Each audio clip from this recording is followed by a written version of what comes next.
ఈ మధ్య అందరూ పాన్ ఇండియా మత్తులో పడిపోయి మన స్టైల్లో సరైన సినిమాయే రావట్లేదే అనే బాధ రాజాసాబ్ టీజర్ చూశాక తీరింది మావా. అమ్మయ్యా, ఇది కదా మన సినిమా అని అనిపించింది. సలార్, కల్కి లాంటి యాక్షన్ అండ్ మైథాలజీ మూవీస్ తర్వాత మన పాన్ ఇండియా డార్లింగ్ ప్రభాస్ నుండి వస్తున్న horror comedy movie the Raja Saab ఎలా ఉంటుందా అని చాలా ఎక్సైట్మెంట్ తో ఉన్న నాకు రాజాసాబ్ టీజర్ చూశాక పిచ్చ హై వచ్చింది. అఫ్ కోర్స్ ఇది కూడా పాన్ ఇండియా మూవీయే, బట్ మూవీలో ఎక్కడ మన నేటివిటీ మిస్ అవ్వలేదని టీజర్ చూస్తే తెలిసిపోతుంది.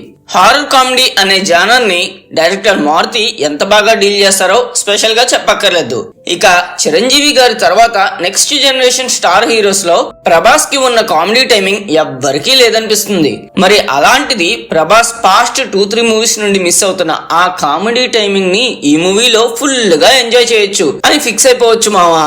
ఇక నిధి అగర్వాల్, మాళవిక మోహనన్ లాంటి సిజిలింగ్ బ్యూటీస్ తో డార్లింగ్ రొమాన్స్ చేస్తాడా ఆర్ ఎల్స్ భయపడతాడా అనేది పక్కన పెడితే చాన్నాళ్ల తర్వాత తెలుగులో ఒక పర్ఫెక్ట్ మాస్ బొమ్మ రాబోతుంది అని ఫిక్స్ అయిపోవచ్చు మావా. Prabhas looks, Sanjay Dutt villainism, Thaman music ఇలా ఒక్కటేమిటి ఈ టీజర్ లో ప్రతిదీ హైలైట్ గానే కనబడ్డాయి. December 5th రిలీజ్ అవుతున్న మూవీ కూడా ఇంతే హైలైట్ గా ఉంటుందని కోరుకుంటూ we wish you all the best to the Rajasaab team. Dear మామాస్, మా కంటెంట్ కనుక మీకు నచ్చినట్టయితే please like, share and subscribe to ఇంకేంటి మావా.